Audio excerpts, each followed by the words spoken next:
నా పేరు సురేష్ గౌడ్, మాది చిట్యాల గ్రామం, వనపర్తి జిల్లా, అంటే పాతపాలమూరు డిస్టిక్. అయితే నేను స్లిమ్ వాళ్ళ సీడ్ తీసుకున్నా. ఆగస్టు 13 తారీఖు నాడు ఇది నాటడం జరిగింది. అయితే 2 నెలలు అయింది. 2 నెలల వరకైనా కూడా మంచినే గంట కూడా బాగానే వచ్చింది. గంట అంతా బాగానే వచ్చింది. కాకపోతే దీన్ని ఏదంటే నేను ఓన్లీ నాటేటప్పుడు ఒక అడుగు పిండి తప్ప ఇంతవరకు కూడా ఏమి పిండి వాడలే. ఒక్కసారి పచ్చగొలుకలు వేసిన. ఈ వర్షాకాలం ఈ సీజన్ భయంకరమైన తెగులున్నా కూడా నేను ఇంతవరకు ఫస్ట్ సారి యూరియా చల్లలే, రెండోసారి యూరియా చల్లలే, ఇంతవరకు ఎరువులు అనేది చల్లలే. కేవలం ఒక నాటేటప్పుడు మాత్రం చల్లిన. ఒక్కసారి మాత్రం పచ్చగొలుకలు చల్లడం జరిగింది.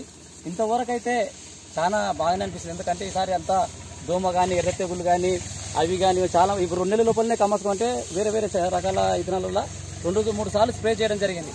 కానీ ఇంతవరకు కూడా స్ప్రే చేయలే. నేను ఇంతవరకు కూడా స్ప్రే చేయలే.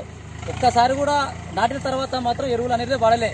ఎరువులు వాడకపోయినా కూడా ఇంత వచ్చిందంటే నిజంగా ఎందుకో నాకైతే చాలా బాగా అనిపించింది. నేను కటిమ కూడా 5 ఎకరాలు వేరేది కూడా పెట్టిన విత్తనం. కానీ ఇంతవరకు నేను పోయినసారి కూడా గతంలో యాసంగిలో కూడా మా చిట్యాల అత్యధిక పంట కూడా మాది వచ్చింది. అయినా ఇంత పెద్ద మొత్తంలో ఇంత నీట్నెస్ కూడా చేను కూడా ఎట్లా ఉందంటే చెరుకు టైపులో ఉంది. ఆకు కూడా చాలా మందంగా మంచిగా నీట్గా ఉంది. ఎక్కడ కూడా పైన కొనలు ఎండబాటు లేకుండా అది లేకుండా ఇంతవరకు అయితే బాగుంది. సరే పంట కూడా కంపెనీ వాళ్ళు మంచిగా వస్తుందని చెప్తున్నారు. పంట మాత్రం మంచిగా అనిపిస్తే మా గ్రామంలో అందరికీ ఇదే సీడ్ ఇవ్వాలని అనుకున్నాను. ఎందుకంటే పెట్టుబడి అనేది లేదు మనకు. ముఖ్యంగా తెగుళ్ళు లేకుండా ఉంటే చాలా అది ఇంతనని పంట. తెగుళ్ళు వచ్చిందనుకో రైతు గెటాన్ని కాలేడు. ఎందుకంటే పొద్దున్న లేస్తే దాని మీద అది అయిపోతారు. కాబట్టి మెయిన్ మనకు సరే పంట ఏమో తెగుళ్ళు లేదు కాబట్టి ఇంత వర్షాకాలంలో కూడా ఇంత వానలు బట్టి ఈసారి వాతావరణం కూడా కొంచెం అది మీద లేదు కాబట్టి అసలు ఎక్సలెంట్గా చేను అయితే ఇంతవరకు ఉంది. ఇప్పుడు చేను కూడా పొట్టతోటి ఉందన్నమాట మొత్తం. అయితే యాక్చువల్గా కరుకుల పట్టప్పుడు కూడా పిండి చల్లాలి, పొటాషియం, కాల్షియం. కానీ ఈ వర్షాల వల్ల నేను చల్లలేకపోయినా, అది వీలు కాలేకపోయింది. ఎందుకంటే రోజు వర్షాలు పైనుంచి వాటర్ రావడానికి కిందికి వెళ్ళిపోతాయని చెప్పి నేను పొటాషియం కానీ కాల్షియం కానీ మళ్ళీ 2సారి డోసు అవి ఏమి అసలు యాక్చువల్గా నాటిన తర్వాత 3 సార్లు ఎరువులు వాడతారు. కానీ ఇంతవరకు ఎరువు అనేది కూడా బాగాలే. ఎందుకంటే అది బాగాలే కాబట్టి చెప్తున్నా. ఇంతవరకు అయితే చేను అయితే సేఫ్ ఉంది. ఇంకా నాకు తెలిసి చేను పెరగడం కూడా మేము కూడా మొన్న కొలవడం జరిగింది.